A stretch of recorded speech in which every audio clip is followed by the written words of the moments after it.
Now perhaps I should preface this with the date. Nightmare Night, you see, was just under a month away at the time. Oh, true, I had already received numerous commissions regarding costumes and various minor accoutrements that ponies wanted to incorporate into their own costume. One lovely gray mare even refused to have me do anything for her, and only wanted Twilight's wing measurements for, as she said, reasons. Still, the point of the fact was that this night was not nearly close enough for me to suspect anything, shall we say, macabre. I will admit, though, I had more than overworked myself. Nightmare Night commissions, you see, are always both unique and numerous. In all honesty, that one holiday nets me more than the yearly combination of galas and parties that I'm called for, and even manages to grant me double the pay of my total, adult sales. Don't look at me like that, darling. It is my duty to bring out the beauty in every pony, and if they wish for their particular grace to be shown to their partner, then I certainly will not judge. No, I will not tell you if any of your family ever asked for such a thing. Those commissions are always private. The point I was making is simple. Nightmare Night always required so much effort on my part. So it was best, in my mind, to work on as many generic costumes as I could as early as I could. Slews of vampire capes, a number of wolf paws and heads, rows of latex bodysuits with painted bones. Oh, I ached to make something more original, and I'd gladly break for my more personalized commissions, but in the end the market was predictable and I simply wished to deal with the common costumes as swiftly as possible so I would have more time to focus on the more unique ideas.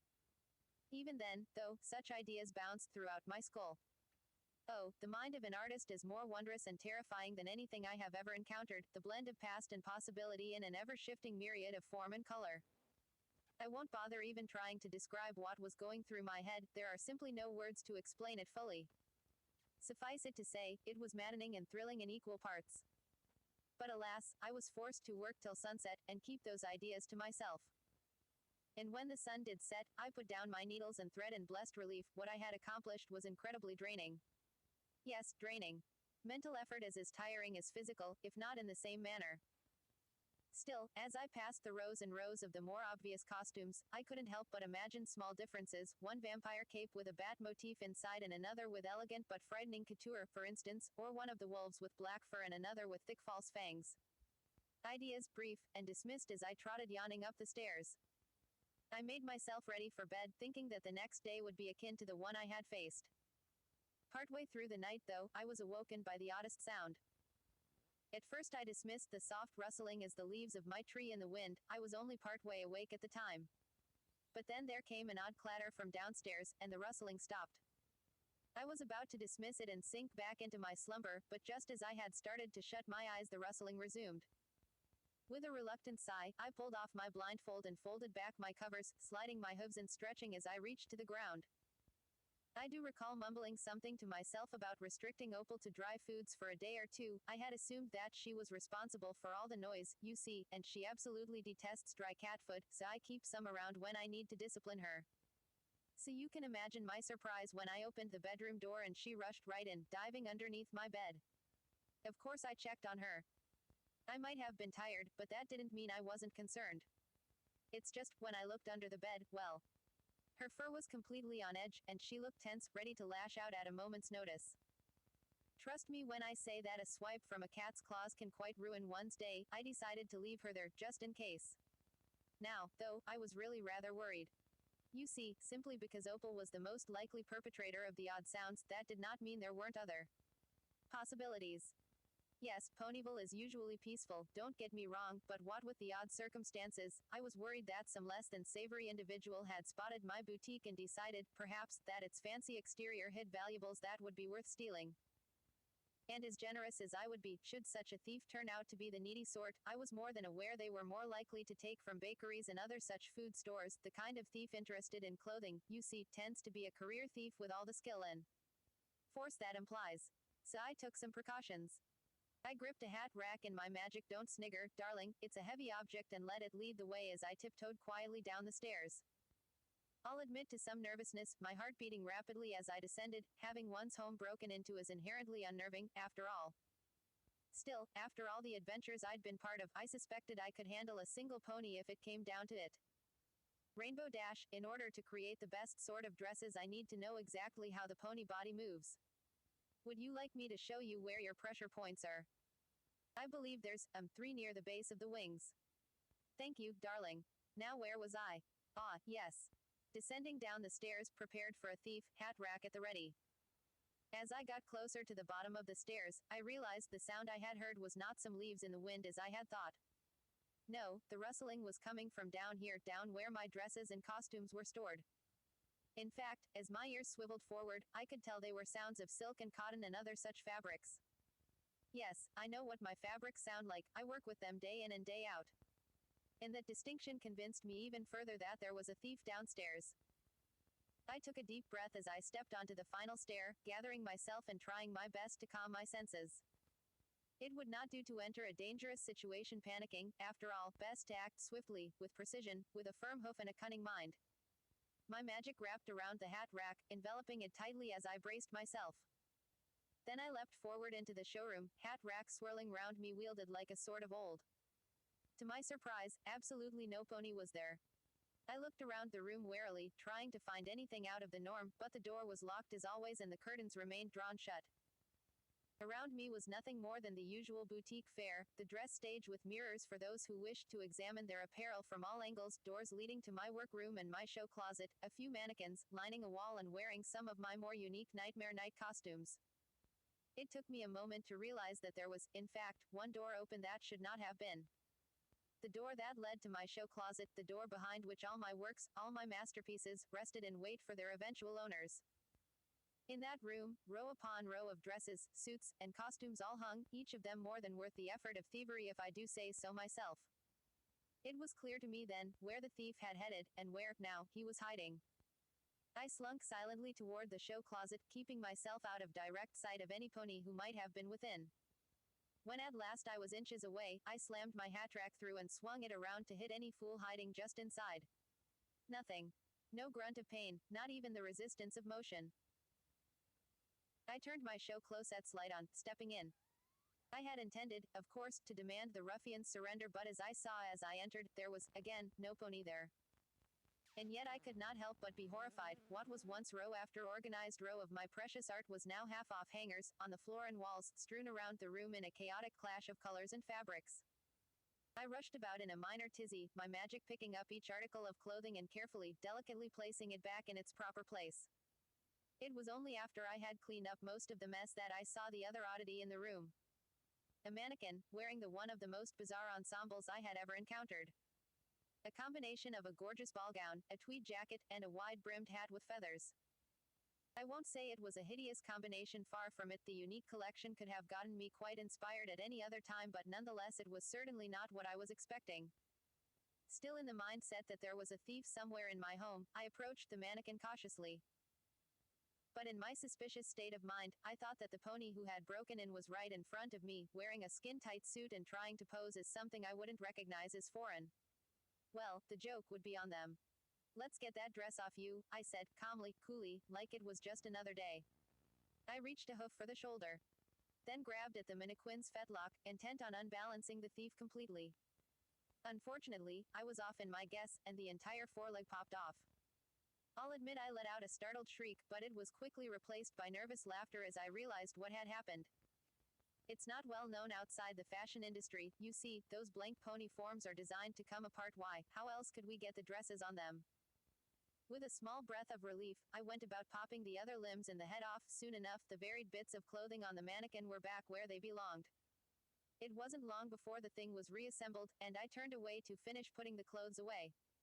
Still, something unnerved me about the whole situation. As the last of the costumes was put away, I noticed that absolutely none of my stock was missing. Further, the mannequin itself. Well, mannequins are either for construction of the outfit or display, so I had never put any in my show closet. What was it doing here? Who had moved it? Why had they made such a wreck of my show closet in the first place, since not a thing was missing from it?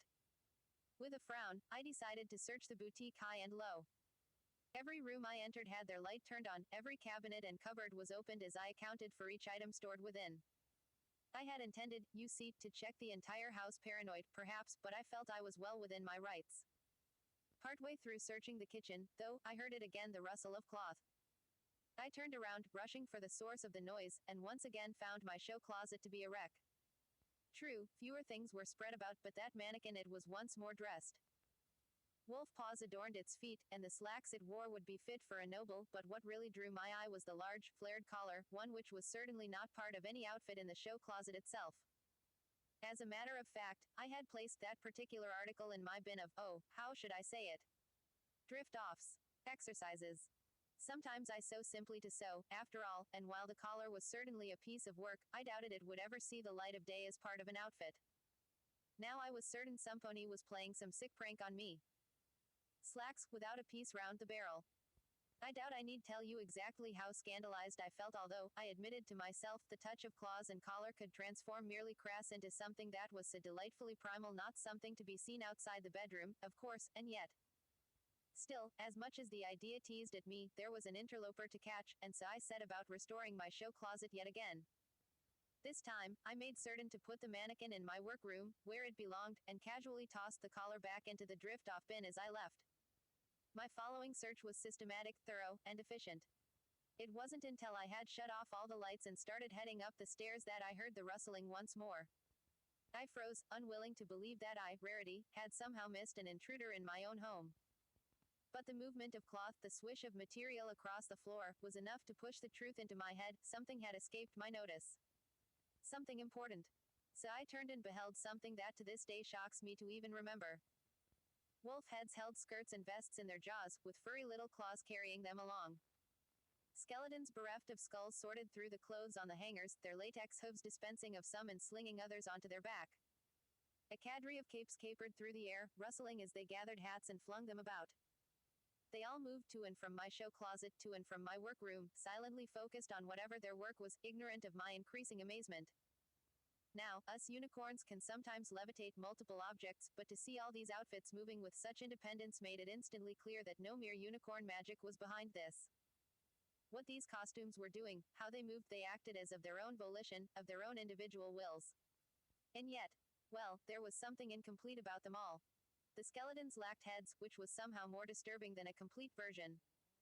The wolf costumes were only heads on 4 little feet apiece, which might have sounded adorable had they not scuttled about like spiders. The vampire capes moved as though worn by invisible ponies, yet every now and again I'd see one swish and flap in a way that would be impossible were it the case. I should, perhaps, have moved from the spot where I was standing, but so caught off balance was I that I remained rooted on the very bottom of the stairs. That is, until one of the wolf heads spotted me in the shadows and dropped its frock. I half expected it to howl, the false yellow eyes glittering in the window's starlight, but no. Once one noticed, all of the heads rotated to regard my presence. The skeletons all twisted around, neck holes of the latex suits opening dark caverns to my eyes. The vampire capes stopped rustling, perching on mannequins and various mirrors that I had in the boutique's main room. In that silence, in that moment, they watched me, and I watched them. After some time, though, I took a step down the stairs. They kept their false gazes on me as I let another hesitant hoof forward, some of the capes fidgeted, and I could have sworn one of the wolf heads let out a little snort.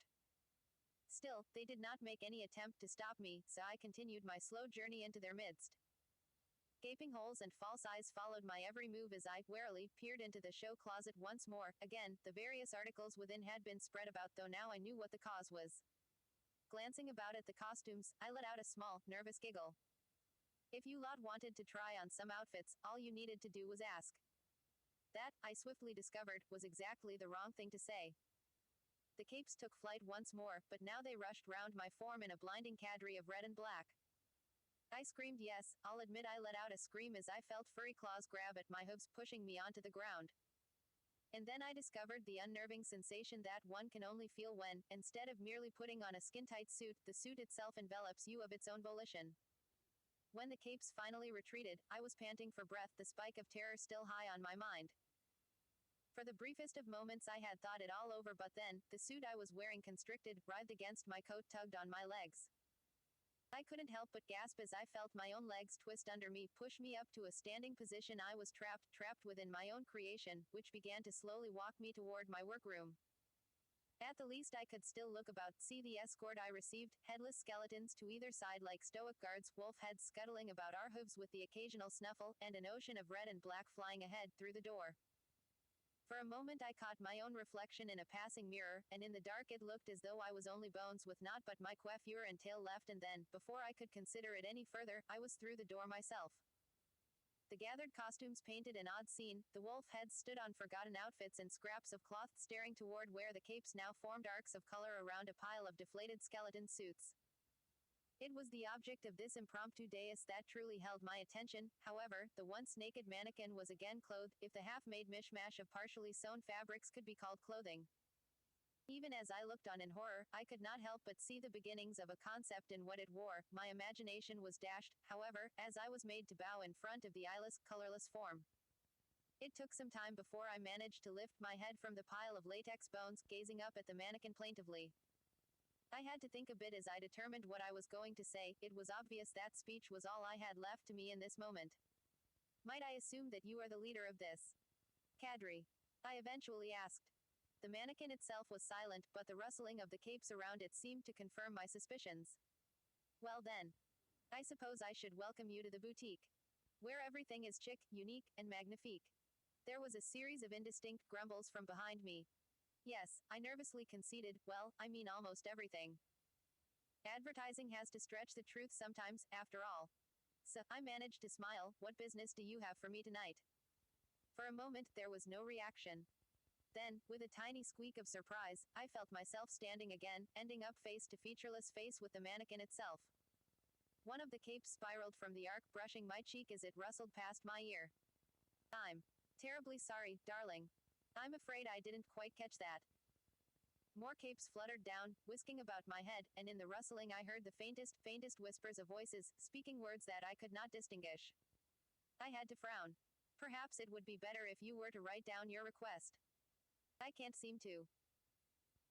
My words were cut off with a sudden wheeze as I felt the suit grow tighter, growls rising from the background. The vampire capes once more swirled round me, my vision becoming all reds and blacks save for the blank face which loomed without moving, not expressing any rage or fury even as the words hidden in the constant rustling grew harsher and louder. My entire form felt squeezed, compressed, my coat rubbing uncomfortably against the latex as I struggled to breathe. Please, I pleaded desperately. Please, I don't understand. Why are you doing this? What do you want? A mannequin has no eyelids, no lips, only cloth. So there was an audible rip as its eyes split open and it tore open its mouth, each orifice leading to an ever-shifting endless color. The intense image, the constriction around my barrel, the terror I still felt it all caught up in that one moment. As I passed out, I heard only one command, one last set of words.